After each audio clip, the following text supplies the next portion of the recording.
Então, falar, bom dia. Dando continuidade, eu vou falar um pouquinho agora sobre o termo de referência, que é o documento, né, que as câmaras técnicas se debruçam, né, e a FABAT também, para fazer a análise desse documento. Então, é a partir deste documento, e lógico, né, de seus complementos e anexos, mas esse daqui, vamos dizer que ele é o coração, né, do processo de análise, é a partir deste documento que a gente avalia o projeto e verifica se foram atendidas, né, todas as questões, e essas questões elas estão colocadas aqui na forma desses itens, dessas seções do termo de referência. Então, são 13 itens, lá o anexo 1 da deliberação, quem já está escrevendo o projeto, né, já deve ter feito a leitura da deliberação 75, e eu vou passar rapidamente, tá, por cada um desses itens, vou tentar dar exemplos a partir de projetos de anos anteriores. Eu peguei 2 projetos, então, em alguns momentos eu vou falar de um projeto de obra de saneamento, de esgotamento sanitário, e em alguns momentos eu vou falar de unidade de conservação. Deixei propositalmente os dois para que a gente consiga enxergar quando a natureza do projeto, né, muda alguma coisa aqui na forma de se encaminhar o TR, tá? Vamos começar, né, pela capa, o básico, né? E aí, assim, essa apresentação vai ficar disponível, vocês têm acesso, né, ao anexo. Vejam que não tem grande segredo, tá? É seguir isso daqui, acho que a Laura ou a Bia, alguém tinha alertado para não envia de novo um TR que vocês já enviaram em anos anteriores, porque isso aqui pode ter mudado um pouco, né? A gente tem sessões novas, o que foi solicitado pode, não mudanças bruscas, mas pode ter tido alguma alteração. Então, é importante seguir esse roteirinho aqui, né? A capa, o básico, né? O título do projeto, o número da deliberação. Então, aqui tem os exemplos, ó, título, número da deliberação, quem é o proponente tomador, e o mês e ano. Isso daqui facilita muito para a gente abrir o documento e já identificar, ele é da deliberação tal, quem mandou, né? Em que momento foi, correu essa deliberação, em que ano, né? Então, é importante ter essas informações. O título tem que ser um título curto, aí máximo 200 caracteres, que traga a ideia, né, principal do empreendimento. Então, esse daqui, ó, implantação do sistema de esgotamento sanitário, ele fala o que ele quer e onde ele quer, no núcleo urbano isolado X. Ele não coloca aqui implantação do sistema de esgotamento sanitário a partir de rede coletora de esgoto. Não precisa colocar todo esse detalhamento. A ideia principal do projeto está aqui, os detalhes eu vou ver depois no termo de referência. Então, tem que ter que a gente consiga identificar de cara, né, a tipologia.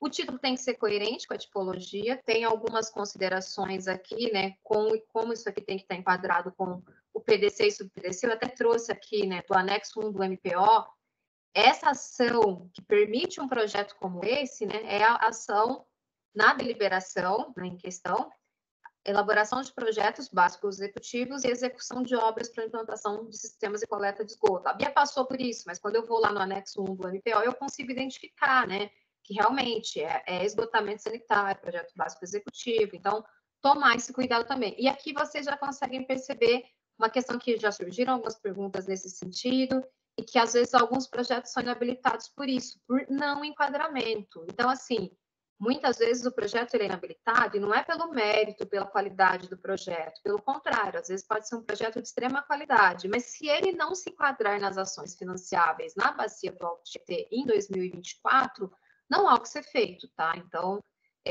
tomem cuidado para ver se o projeto está enquadrado, né, no PDC ou sub-PDC do anexo 1 do MPO. A Bia passou agora bem detalhado, falando quais são os produtos esperados, acho que isso ajuda bastante, né? Aqui outro exemplo, bem rápido também, né? Então, esse aqui é um de unidade de conservação, então ele já disse também direto, identificação de áreas para implantação de novas unidades de conservação, o que ele quer fazer e onde ele quer fazer, né? Nas bacias e mananciais da sub-região sudoeste da região metropolitana de São Paulo.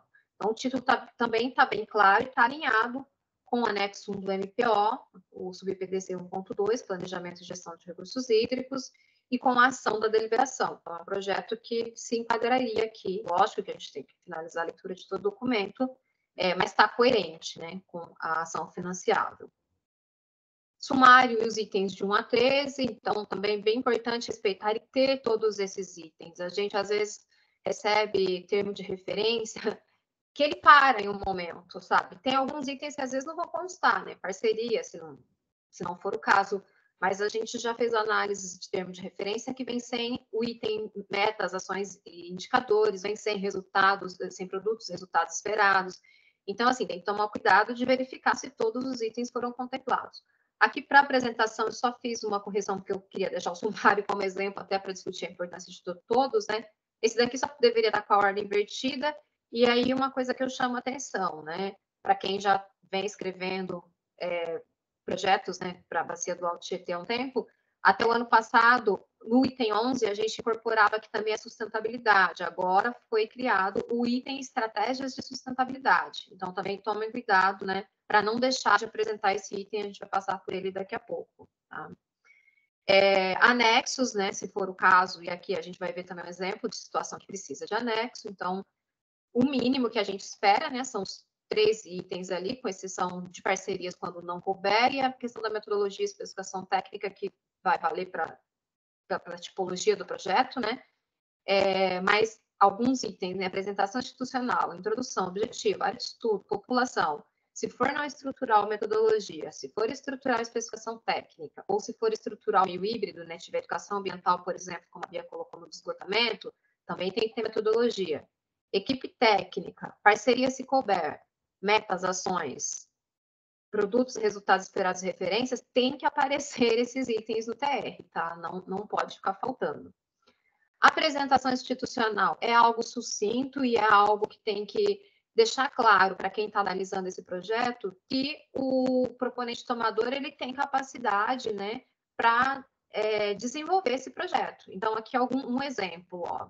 Trata aqui de um consórcio, ele explica o que é o consórcio, onde o consórcio atua. Então, isso aqui já vai abrindo para que quem está fazendo a leitura consiga identificar, né? Bom, o consórcio atua nesses municípios e o projeto vai se desenvolver em alguns desses municípios. A coisa passa a fazer sentido, né? Eles trazem aqui quais que são as atividades, né? A finalidade, os objetivos do consórcio, né? Então, fica claro aqui, ó, que o consórcio atua no planejamento e gestão ambiental, iniciativas no tema de educação, ações regionais na área de recursos hídricos e saneamento. Então, quem está lendo já consegue perceber que é um proponente tomador que está capacitado e habilitado para atuar na questão dos recursos hídricos, mas não pode parar por aqui, né? É importante que traga, né, quais que foram os projetos que essa instituição já desenvolveu na temática, né? Desse exemplo de um consórcio, eu destaquei alguns aqui que têm maior aderência, mas quando a gente lê aqui também, a gente consegue, né? O consórcio já atuou articulando a coordenadoria de resíduos sólidos na CEMIL, né, para buscar soluções consorciadas na gestão, implantação aqui de soluções para resíduos sólidos, e aí, por fim, aqui, ó, tem um projeto, né, FEIDRO, que é o projeto que, de certa maneira, vai subsidiar este que eu vou discutir um pouquinho com vocês, né, mapeamento de áreas prioritárias para conservação de recuperação ambiental. É isso que eles vão propor. Eles estão dizendo, fizemos várias coisas que têm relação com recursos hídricos, inclusive algo que vai, né, tem relação direta com o que nós estamos pleiteando agora. Então, fica muito claro para quem está lendo, né, que esse proponente tomador já atuou, né, com a questão do recurso hídrico e que provavelmente, né, pelo tema do projeto, ele vai continuar essa ação aqui. Qualquer coisa vocês podem me interromper, tá? Bia, Larissa, se tiver alguma questão. O diagnóstico e justificativa. Não vou ficar lendo aqui, porque isso aqui é um resumo do que está lá no anexo, né? Mas aqui ele deixa claro, né? Ele traz alguns elementos que nos permite identificar que sim, essa ação se faz necessária neste local, né? Ele coloca aqui que o território ali dos municípios, né, dessa sub-região sudoeste, onde o consórcio atua, 80% do território está em área de proteção de mananciais. Então, a gente já consegue identificar que a preservação, conservação é um aspecto que precisa ser considerado naquele local, né? Ele cita que alguns municípios que têm totalidade na área de manancial, então ele já começa a trazer dados, né? E esses dados vão permitindo que a gente identifique a importância do projeto. Ele cita quantas unidades de conservação, então ele faz um diagnóstico, ele fala, ó, o que tem hoje é isso, né? Nessa área que é toda de APM, toda não, 80% do território APM, tem X unidades de conservação, ele abre aqui, né, algumas quais são, então fica claro para a gente qual que é, né, a fotografia do momento naquela região, o que tem naquela região hoje. E aí ele traz aqui um estudo, isso é muito importante, gente. Se não tem dados bem fundamentados que justifiquem, né, a execução do projeto, fica muito difícil para a gente aprovar e depois até para esse projeto ter continuidade. Então, ele traz esse estudo que ele trouxe lá na apresentação institucional e ele diz, olha só, nós já fizemos um estudo e foi identificado, tudo que está em vermelho aqui, ó, é a área que tem prioritária, né, para investimento em conservação. E aí daqui depois ele vai partir com metodologia dizendo, né, como que ele vai fazer propostas de criação de unidades de conservação nessas áreas que eles já sabem qual é. Então a gente já sabe onde isso pode acontecer. Não ficou uma coisa solta. Queremos propor unidades de conservação, mas não conhecemos nada do território. Não, já tem um estudo que identificou isso. Deixa eu ver se tem mais algum ponto. Referências também, né? Essa informação não é solta, essa informação vem a partir desse estudo, né? Executado pelo IPT, então é muito importante também ter sempre esses dados subsidiados em referências bibliográficas. Então, e ele diz, né, 31% do território dos municípios são áreas prioritárias, então não há dúvidas que há necessidade, né, de unidades de conservação nesta região. Ainda aqui no diagnóstico, aqui é um outro exemplo. Eu trouxe 2 para a gente. Qualquer coisa vai ter um momento que eu vou começar a pular, dependendo do tempo, mas por hora eu vou passar isso aqui. Aqui já é um esgotamento sanitário, né? Então, ele traz aqui os índices de cobertura, ele fala, né, o quanto a carga que deixará de ser lançada na represa de Itaiaçupeba a partir desse projeto. Então, e ele faz enquadramento também, porque aqui no diagnóstico é importante que isso aconteça. Então, ele deixa claro aqui que essa ação está enquadrada no PDC 3, né? Depois ele cita aqui também benefícios mensuráveis, né? Então, quanto vai deixar de ser lançado na represa, traz esses dados aqui, né? Sabendo o que é lançado hoje, qual o impacto disso, né? Vem de uma fonte também, né?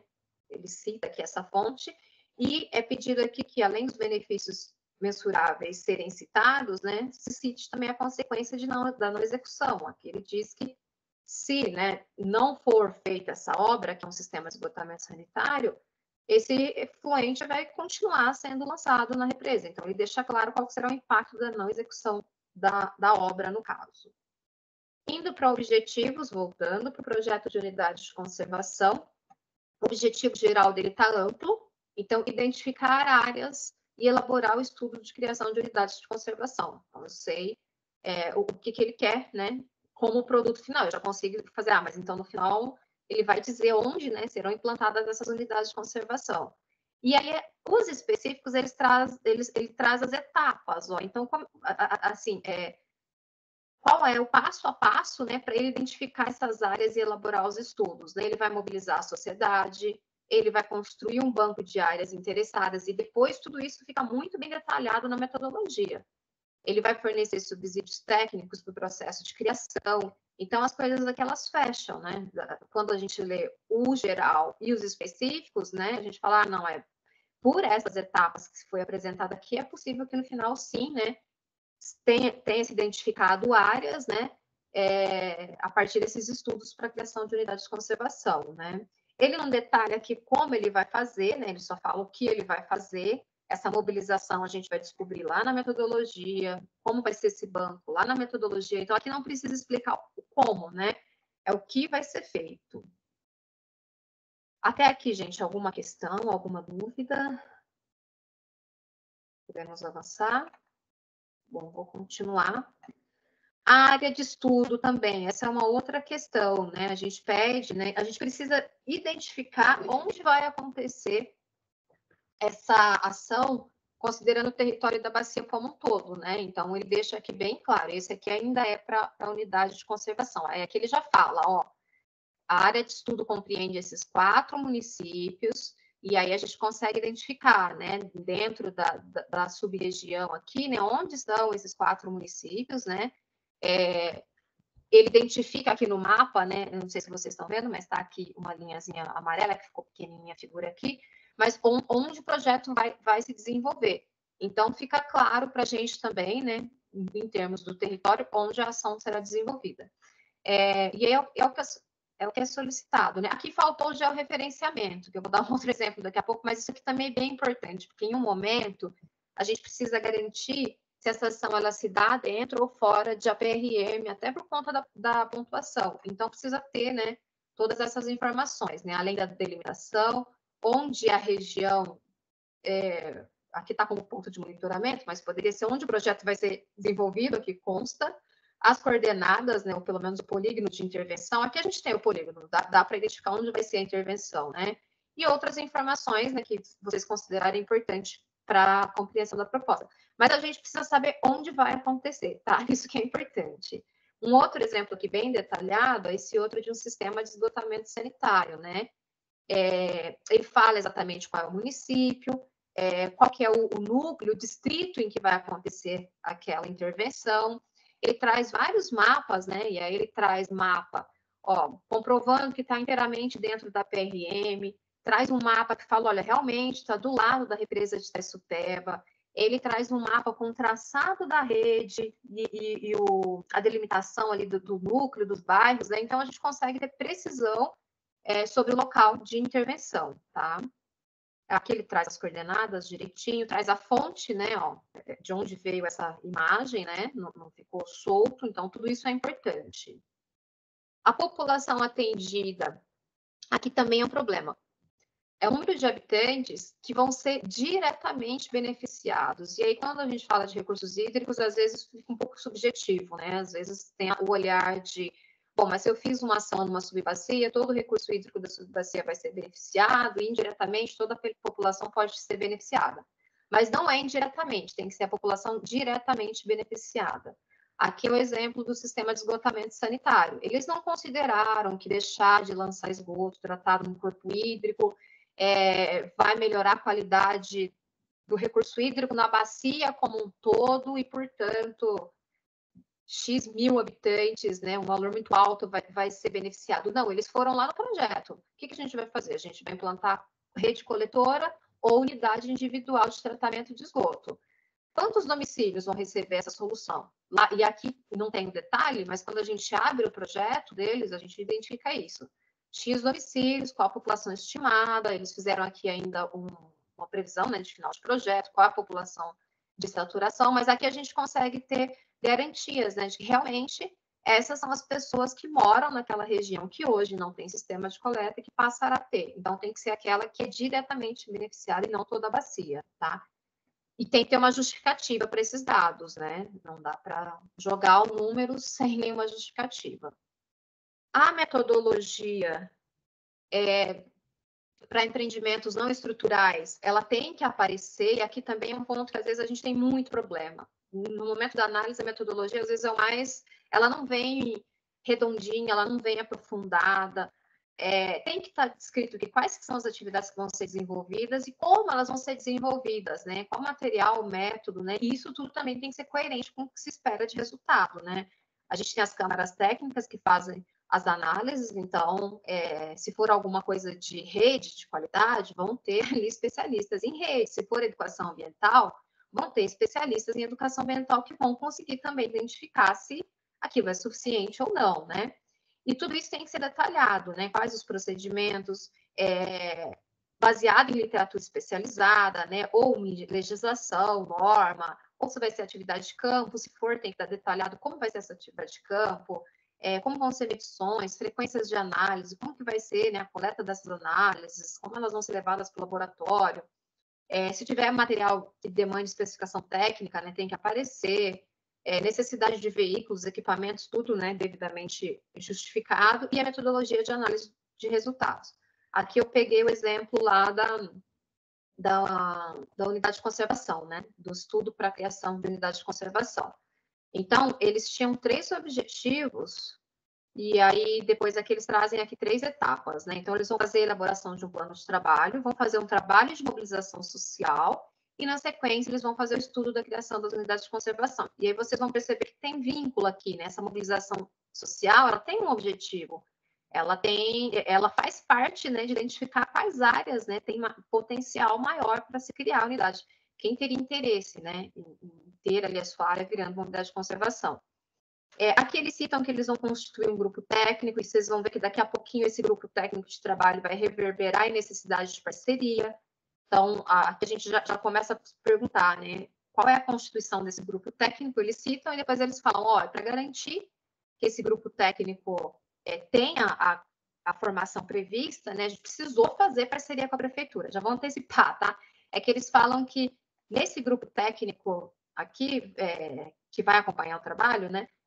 Vão ter técnicos da prefeitura. E aí, se eles não fazem uma parceria, quem está analisando o projeto vai se questionar, nossa, mas se não conseguir essa parceria, pode ser que eles cheguem para a prefeitura e a prefeitura fala, não, a gente não tem interesse, não vamos ceder um técnico. Inviabiliza a execução do projeto. Então, esse ponto aqui traz a necessidade de uma parceria a partir da forma que eles colocaram como será o grupo técnico. Aí vem a segunda etapa, de mobilização social, fica muito claro aqui quais serão as estratégias, né? Então, eles vão elaborar, vou passar rapidamente por alguns exemplos, tá, gente? Não dá para olhar tudo, né? Esse material vai ficar disponível depois. E aí, depois, como a Bia já disse, fica a FABAT, né? E até alguns representantes de câmaras ficam à disposição para ver o caso de vocês, né? Com que as coisas deveriam ser encaminhadas. Mas ele fala que eles vão mapear atores sociais e canais de participação social, já sabe quais são esses canais, né, conselhos e fórum, vão fazer um plano de comunicação, tem previsão de elaboração de um material, e ele traz aqui as características desse material. Eles falam que vão ter atividades, e já está previsto aqui, né, quantas atividades, onde elas vão se realizar, né, o formato ainda vai definir a partir do plano de comunicação, e a tentativa de sensibilizar a população. O objetivo principal disso aqui é sensibilizar a população, principalmente proprietários rurais, né, sobre a importância das unidades de conservação, para que não se tenha uma rejeição, né, por parte da população para as soluções que o projeto depois definir, né? E aí, por fim, ele traz os estudos da criação das unidades de conservação. Então, depois de todas essas etapas, né, eles vão definir pelo menos 3 áreas, e aí eles vão fazer nessas 3 áreas estudos técnicos que vão subsidiar o processo de criação das novas unidades de conservação. E isso subsidiado no estudo anterior. Então, eles já sabem quais que são as áreas prioritárias. Agora, eles vão colocar uma lupa nessas áreas prioritárias para saber aquelas, né, que neste primeiro momento teriam maior possibilidade de se criar as unidades de conservação. Aqui eles explicam bem, um exemplo, né? O estudo anterior era regional, ele fez numa escala de 1 para 10 mil, mas agora o nosso estudo, ele já não é mais regional, ele é numa escala de propriedade, então eles já mudam a escala. Então a gente consegue ter clareza sobre como vão fazer e até ter uma certa garantia de que isso vai ser executado, né?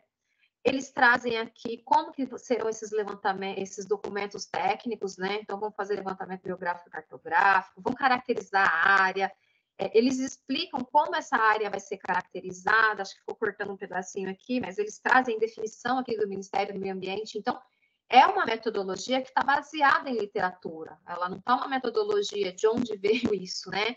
Depois eles explicam aqui qual que é o fluxograma de procedimento de criação de uma unidade de conservação, também, né, de uma fonte do Ministério do Meio Ambiente. Então, como tudo isso deve ser feito, né? E eles explicam lá no corpo do texto como um todo como eles vão fazer esses estudos, né? Então, tudo isso tem que ser considerado na metodologia. Ela tem que ser bem detalhada e tem que estar subsidiada, né, na respectiva literatura necessária, tá? Isso aqui é para o que a gente chama de projetos não estruturais, né? Aqueles que não envolvem execução de obra. Quem for para a parte de projeto estrutural, né, que tem aí um projeto básico executivo, que seja uma obra, e aí só lembrando que pode ter projeto estrutural, que às vezes demande metodologia também. Então, tem que ter esse filtro. Se ficar dúvidas, né, consulta a FABAT. Mas no caso de propostas, né, que tragam a execução de obras, né, ou a elaboração de projeto básico executivo, todos esses pontos aqui precisam ficar bem claros, né? Então, é necessário que, no momento da avaliação, a gente consiga ter uma visão global da obra. Eu estou olhando meu cronômetro, tá, gente? Mas ainda estou com tempo. Uma visão global da obra e identificar os elementos constitutivos com clareza. E a gente já passou por análises que a gente não conseguia saber o que queriam fazer, tá? Não tinha um mapa, não tinha uma planta, não tinha um cálculo, não tinha nada disso. Então, tudo isso é importante, né? A gente precisa entender, né, aquela solução técnica, se ela é viável de maneira a minimizar a necessidade de formulações durante a elaboração do projeto, porque isso aqui vai impactar em custo, né? Então, a ideia já tem que estar muito amadurecida, né? Se é um projeto executivo, tem que estar bem detalhado. Identificar todas as necessidades, né? Serviços, materiais, equipamentos que asseguram os resultados para o empreendimento. Fornecer informações que possibilitem o estudo e a dedução de métodos construtivos, instalações provisórias e condições para a organização da obra. Já vou dar um exemplo aqui para vocês, né? E aqui um outro ponto, tá? Que às vezes dificulta muito a análise. Apresentar somente as especificações das obras e intervenções que são objeto de financiamento junto ao FEIDRO. Às vezes, uma prefeitura ela tem um planejamento para toda a parte de esgotamento sanitário do município. Então, ela tem ali para todos os bairros, núcleos, todos os locais, eles já têm uma solução. Um projeto grandão para o município. Mas num daquelas, vamos dar um exemplo aqui, de 20 núcleos que eles querem propor solução, hoje vai se pleitear a solução para o núcleo A. E aí manda todas as plantas, todos os memoriais descritivos, memórias de cálculo para tudo. E aí quem está avaliando não consegue localizar isso. Então, isso é muito importante. Separa, não manda o projeto, né, da forma que ele chegou da empresa contratada que foi para fazer. Salva o PDF, né, das partes que cabe aqui. E se for necessário, faça um textinho ali contextualizando, né? Olha, são X obras previstas para o município, no momento nós vamos executar essa. Então, o leitor, ele tem que conseguir identificar, né? Saber o que se pretende fazer. E quando vem o pacotão como um todo, fica muito difícil fazer essa análise, até porque a gente tem poucos analistas, são muitas análises e às vezes o trabalho fica um pouco pesado mesmo. Então, às vezes você perde ali 2, 3 horas só tentando achar documento, né? Isso não é viável. Eu já tinha dito, né? Se for um empreendimento estrutural que tem algum caráter não estrutural, né? Dentro dele, por exemplo, tem educação ambiental, tem que ter metodologia para educação ambiental, coerente, né? Com o que vai ser também a natureza do projeto. Aqui eu só trouxe um exemplo, eu não trouxe todos os documentos, né? Mas esse aqui também é o exemplo que eu estou usando aí da execução, né? De uma solução para esgotamento sanitário, né? Então, eles deixam claro que... e aí eles colocam um textinho. Embora os documentos sejam todos anexos, eles deixam claro aqui, né? Eles colocam um texto, ó, eles dizem que esse projeto faz parte do projeto executivo, então qual é o projeto maior, né? E aí eles ressaltam, né, que esse pleito agora é focado no núcleo X, né? E eles deixam claro que as especificações técnicas e detalhamentos estão nos seguintes anexos os documentos que estão anexos. Então, a gente consegue saber exatamente, né, o que é o objeto sendo pleiteado. Não precisa, se tiver isso daqui, se tiver isso para o restante do projeto que não está sendo solicitado recurso agora, não é motivo para apresentar. Apresente só para o recorte do projeto em questão. E eles também fazem um texto aqui, que eu não trouxe todo, mas também esclarece bastante, né? Eles já falam, a implantação do canteiro de obra vai ser conforme a NR12. Eles deixam claro que as ligações domiciliares vão seguir uma NBR. Então, eles também fazem um resuminho aqui no próprio corpo do texto, né? Sobre as diretrizes que depois subsidiam isso. É lógico que o detalhe vai estar aqui dentro. E aí tem que ter detalhe mesmo, tá, gente? Tem que ter cálculo. A gente tem que achar, nesse caso aqui, aquelas planilhas de dimensionamento de rede coletora, vazões, tensão extrativa, tudo isso tem que aparecer aqui, tá? E depois tem que aparecer também as plantas, né? Detalhadas. Então, o projeto ele tem que vir detalhado, tá? Às vezes vem muito solto ou um nível de maturidade que não é possível garantir que ele vá ser executado e nem que o recurso financeiro pleiteado seja suficiente, porque se não há detalhe, né? Então, quando for projeto, né, tem que tomar cuidado para que ele esteja bem redondinho. Agora, indo para a parceria, eu já tinha citado... esse aqui eu vou para aquele... Não, esse aqui mesmo. No caso das unidades de conservação, né? Aí, o que eles reforçam aqui? Vai ter um grupo técnico de trabalho. Esse grupo técnico vai ter profissionais do Conisud aqui, mas ele também vai ter técnicos da prefeitura. Então, ele já e aí ele já apresenta, né? E nesse caso, ele não colocou no corpo do texto, mas ele fala que está no anexo 3, e quando a gente vai no anexo 3, a gente identifica o termo de parceria. Eu não trouxe detalhes aqui, mas está assinado pela prefeitura, com a prefeitura se comprometendo, né, a disponibilizar um técnico para participar desse grupo. Se isso aqui não tivesse acontecido, a gente não teria garantias que lá no futuro a prefeitura ia disponibilizar esse técnico, e isso ia comprometer todo o planejamento, tá? Então, isso é bem importante, às vezes muita coisa trava na hora da parceria, né? Aqui um outro exemplo, né? Eu estou colocando naturezas diferentes de exemplo para a gente identificar os tipos de parcerias que podem surgir, né? Vou dar mais um exemplo daqui a pouquinho.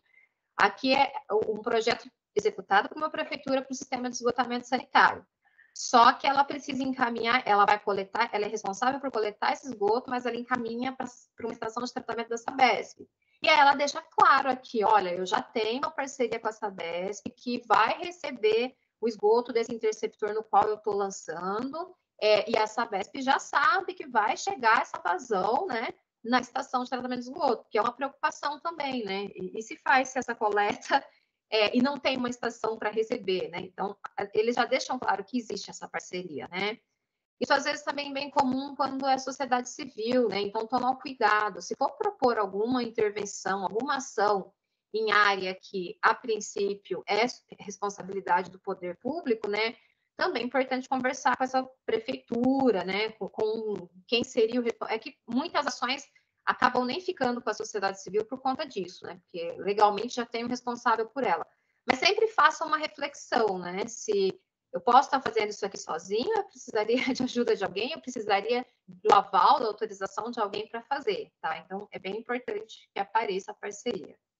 A equipe técnica, não tem como errar na equipe técnica, porque tem aqui uma tabela, como tem que ser a equipe técnica do proponente tomador e como tem que ser a equipe técnica a ser contratada. Tem que aparecer as duas. Não vou ler tudo aqui, mas é um exemplo, né? Então, informar o nome completo, qual é a formação, quanto tempo de experiência esse profissional tem naquela área, né, que está sendo objeto de financiamento, o que ele vai fazer nessa equipe, qual a responsabilidade dele e quantas horas ele vai se dedicar. Isso do proponente tomador.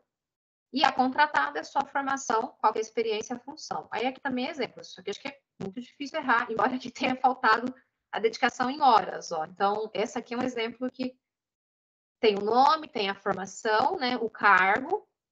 Isso aqui é a equipe própria, tá? Do proponente. Qual que é o cargo? Como ele vai atuar no projeto? E faltou aqui a hora. Isso aqui é bem importante, porque às vezes a gente tem que avaliar se realmente aquela carga horária é condizente, né? Tem que refletir um pouco se aquele profissional não tem outras atuações dentro daquela instituição e se vai ser mesmo possível se dedicar a toda aquela carga horária, mas isso aqui é o que às vezes eu falo para os alunos, né? Aqui é o lugar para não perder ponto, para não zerar, né? Porque não tem muito segredo. E a composição da equipe a ser contratada, aqui também está redondinho. Eles falam qual que é a formação, eles falam qual que é a experiência esperada, né? E como esse profissional vai atuar no projeto. Eu ia abrir para dúvidas, mas está quase acabando, então vou finalizar e a gente deixa só para dúvidas depois. Metas, ações e indicadores. Tudo que aparece no TR tem um objetivo para o momento da análise e depois, para esse projeto sendo aprovado, para acompanhamento desse projeto.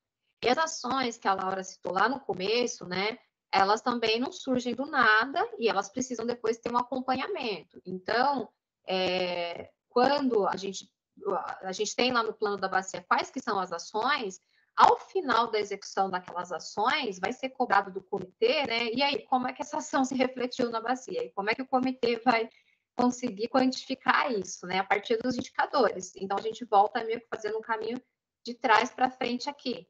O que vocês executarem, lá no final, o comitê vai ter que olhar esses resultados, né? E conseguir avaliar, identificar se teve benefícios ou não a partir desses resultados.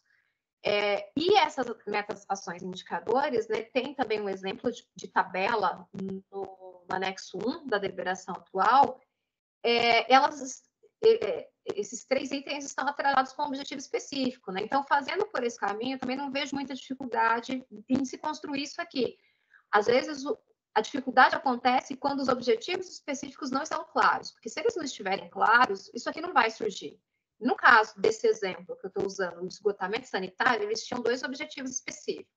Eles iam fazer o sistema de esgotamento no núcleo X.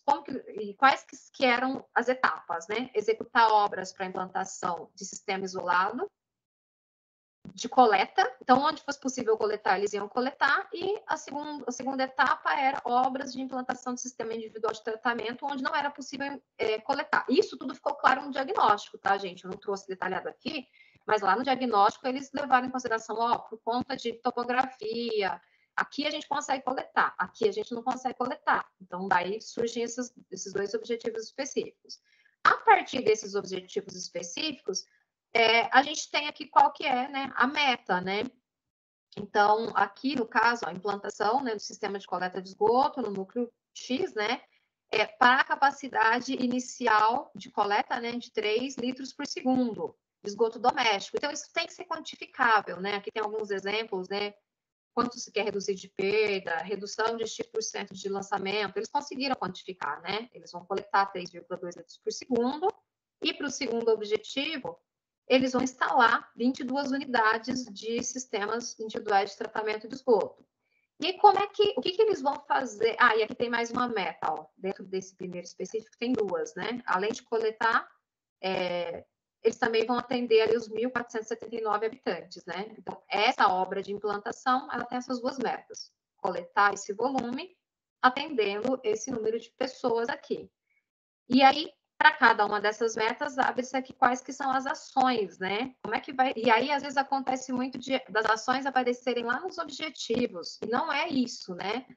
As ações aqui, no caso, nesse objetivo específico de implementar o sistema de coleta, aí ele começa a falar como que ele vai fazer isso, que ele detalhou no projeto, tá? Isso aqui estava tudo muito bem detalhado no projeto. Mas ele resume aqui essas ações, né? Ele vai implementar X metros de rede coletora, ele vai construir postos de visita, uma estação elevatória e ramais de ligação predial. E depois, como é que ele vai atender? A hora que isso tudo estiver operando. Então, a ação para cumprir a meta, atender 1.479 habitantes, é operacionalizar esse sistema. E aí, daqui, ele consegue trazer indicadores, né? Então, quantos metros de rede foi instalado, quantos postos, estações elevatórias, quantas pessoas foram atendidas, e a mesma ideia aqui para o específico das unidades individuais, né? Dos sistemas individuais. Ele vai implantar e entregar em pleno funcionamento, né? 22 unidades, que depois é um indicador, tá? Eu acho que... eu trouxe aqui também produto de unidade de conservação, né? Também, ele trouxe os objetivos específicos que a gente já tinha visto, os 3, né? Mobilizar a sociedade, construir banco de áreas e fornecer subsídios técnicos para uma possível criação das unidades de conservação. Então, por exemplo, aqui no Mobilizar a Sociedade, a meta, né, é elaborar um plano de comunicação, elaborar folder, mobilizar pessoas, como, né, ele explica aqui como ele vai fazer, né, essa ação aqui foram escritas lá no TR, folder, eles vão divulgar esse material de como isso vai beneficiar a região, né, mobilização das pessoas vai acontecer por meio de oficinas, e eles têm os indicadores aqui, né, plano de comunicação elaborado, número de oficinas realizadas, a última aqui também, né, que é a final, né, a partir de tudo isso aqui, ter 3 estudos com subsídio para uma possível futura criação de unidade de conservação. Essa é a meta, ter lá no final um estudo que permita a criação de 3 unidades de conservação, né. A ação aqui ficou descrita lá no... Mas daria para resumir aqui também um pouquinho, tá, gente, essa ação. E o indicador aqui serão os laudos técnicos, né, dessas áreas passíveis de receber a unidade de criação.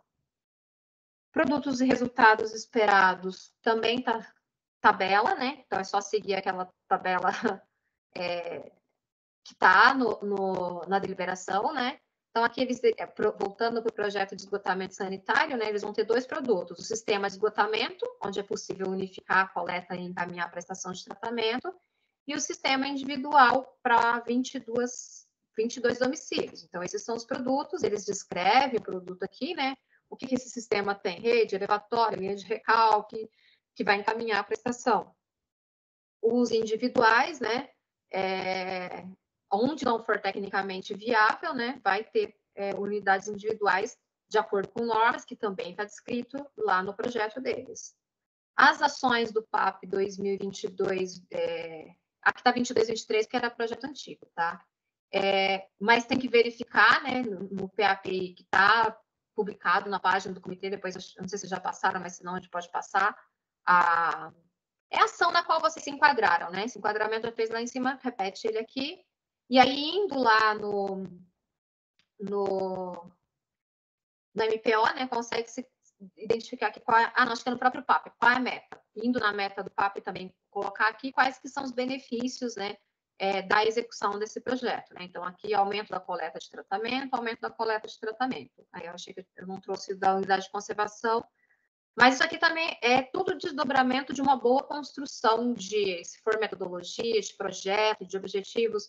Eu acho que, assim, o principal fica nos objetivos. Se os objetivos, principalmente os específicos, estiverem bem definidos, o resto depois sai com um pouco mais de naturalidade. A gente percebe que, quando não sai, principalmente, metodologia adequada, não tem um projeto redondinho, e essas sessões 10 e 11 aqui também, às vezes elas vêm até faltando, elas estão muito inadequadas, em partes é porque não se construiu os objetivos específicos adequadamente. E aqui essa sessão é uma sessão nova, né? Estratégias de sustentabilidade. Vocês vão se lembrar que tinha uma coluninha aqui no passado, né? Que era um parágrafo para dizer como, né? Finalizado o financiamento pelo FEIDRO, concluído o projeto FEIDRO, né? Como que vai se dar continuidade à manutenção desse projeto. Isso também é importante porque o projeto, né? Ele tem que depois, se for principalmente algo operacional, ele tem que continuar. E aí, alguns pontos aqui, né, que precisam ser descritos, né? Os impactos socioeconômicos, né? Quais que vão ser os possíveis resultados e desdobramentos após a implantação. Durabilidade e manutenção do objeto. Então, é importante, né, no sistema de esgotamento sanitário, dizer, isso vai estar lá no projeto, mas depois reforçar aqui, né, a previsibilidade dele, né, de operação ali. As manutenções necessárias, e isso é muito importante para garantir que aquele recurso não seja aplicado só no momento e depois todo aquele investimento se perca, né? Quem vai ser o responsável? Acontece bastante às vezes, a sociedade civil faz alguma coisa e depois a gente vai passar para a prefeitura, mas tem que estar claro aqui, né? E aí tem que ter uma parceria também, algum documento que diga que a prefeitura esteja de acordo, né? Então, quem é a entidade responsável por manter, né, a obra, ou mesmo que seja o próprio proponente tomador, né? Ele tem que escrever a estrutura da prefeitura hoje tem esse departamento X que é responsável por cuidar desse tipo de projeto e ela quem se responsabiliza, né? E se esse projeto continuar gerando custos posteriormente, né, principalmente para manutenção, de onde será, qual a fonte desses recursos, né? Aí finalizo aqui com as referências bibliográficas, também é super importante, assim, acho que esse aqui é o ponto que, às vezes, é o que mais vem faltando, gente, mas o projeto ele tem que ser construído a partir, né, de algo que já conste na literatura, e aqui eu trouxe 2 exemplos, então vai materiais mais diversos, né, um estudo da Emplasa, o ICMBio, o IPT, um autor aqui que fala diagnóstico rápido participativo no levantamento das causas de incêndio florestais no campus da UFLA. Então, eles subsidiaram a construção da metodologia deles, ou nesse caso aqui, que é um estrutural, está tudo referenciado aqui, né? De onde vieram as informações que aparecem nesse TR, tá? Bom, finalizo, eu deixo agora um momento para perguntas, não estou vendo se tem... Acho que eu nem me apresentei no começo, que eu tinha apresentado no comecinho, mas a Bia falou, né? Meu nome é Camila. Eu me apresentei, mas acho que tinham menos pessoas aqui. Tem alguma dúvida? Estou passando aqui no chat para ver se ficou alguma coisa. Ainda tinha umas dúvidas de unidade de conservação. Acho que não era agora do TR, né? Eu já passo para você, Bruna. Eu só vou passar primeiro o que está no chat. Aí estão perguntando o link. Acho que não teve nenhuma pergunta, é mais a questão do link, se vai ser disponibilizado depois da gravação. A Bruna está com a mão levantada, pode falar, Bruna? Oi, Camila. Eu tenho uma dúvida relacionada às estratégias de sustentabilidade. Dentro do MPO, no item 14.1, fala sobre o conteúdo mínimo do TR. E aí, no item J, fala do plano de sustentabilidade. Essas estratégias substituem esse plano ou não? A gente tem que fazer o plano mais esse item de estratégias de sustentabilidade. E aí eu vou pedir ajuda para a Beatriz. Bia, você sabe dessa questão do MPO? Se só criando agora no TR é suficiente? Ou se eles são similares? MPO é mais Oi, Camila. Oi. Sim, consigo responder sim. nesse modelo que você apresentou, de modelo de termo de referência, que é o mesmo que vai ser do novo manual, o conteúdo, esse plano de sustentabilidade, operação, ele vai estar dentro do termo de referência. É um item dentro do termo de referência, tá, Bruno? Então, nele, o que precisa descrever? As questões, assim, relacionadas à perenidade do produto gerado após a conclusão do empreendimento feito, né? Então, a exemplo da central de triagem. Como vai ser a operação dessa central de triagem depois de que o FEIDO financiar a obra, né? Quem vai ser responsável por manter, por operar, né? A prefeitura, a cooperativa, enfim, se é uma obra de esgotamento sanitário, né? Implantação de uma rede coletora, isso aí já é responsabilidade da concessionária fazer a manutenção daquela rede, né? Então, assim, é descrever se é um software, por exemplo, está querendo um sistema de informação, quem vai ser responsável por manter esse sistema de informação disponibilizado ao público depois que acabar o projeto FEIDRO, né? Porque a gente tem que entender que o FEIDRO, ele é o recurso para investir, né? A manutenção e a operação, a continuidade disso posteriormente tem que ser do tomador, tá? Então, nesse ponto, não é um documento à parte, tem que ser descrito isso dentro do termo de referência, nesse item que vai ser esse item 12 aí, estratégias de sustentabilidade, tá? Não é um documento à parte. Tá, ok. Obrigada, Bia. E Camila também. Tá. Mais alguma dúvida, gente? Não tô vendo mais. E aí a Beatriz já tinha dito, né? O pessoal da Fabat tem dado um suporte muito bom aí para eventuais dúvidas no momento da redação mesmo, né? A questão é que tem que ser em tempo hábil, né? Então, quem já tiver dúvidas aí nos próximos dias, né, Bia, já aciona vocês para não, na semana da entrega não dá para fazer muita coisa, mas agora dá para dar esse suporte de como elaborar esses documentos. Bom, se não tem dúvidas, eu vou passar para a Larissa, né, que vai passar